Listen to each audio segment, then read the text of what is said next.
Did you know there's like social class and status like in prison of all places?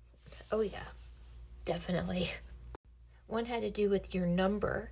So every inmate is given a number as soon as they come into the system, but that number stays with you for life. So if you came to prison and your number starts with a 1, that probably means that you came to prison for the first time in like the 80s. So the older your number, the higher you were in the social stratification prison class.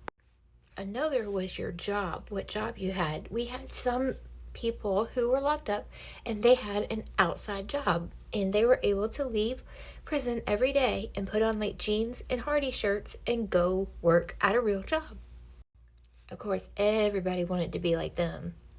But there was one job that seemed particularly interesting, but I had no idea anything about it.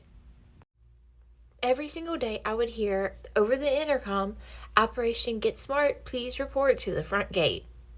These girls were elite. So I asked my roommate, who had been in prison for a lot longer than me, what Operation Get Smart was. It was part of a crime prevention program. So they would share their story, basically how they got to prison and like what prison was like. And they worked a lot of long days.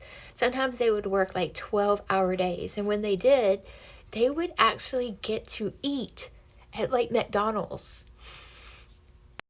I asked about joining this team. Little old me, maybe I could do that. Let me just ask about it. Turns out it was a lot harder than I initially thought. You had to have at least a 5-year prison sentence, which I had, but your victim of your crime had to consent that they were okay with you doing it. I never really thought that would happen, so I kind of just brushed it off. And plus, I was planning to go out for parole, so I didn't really need to get a job like this anyhow. To be continued.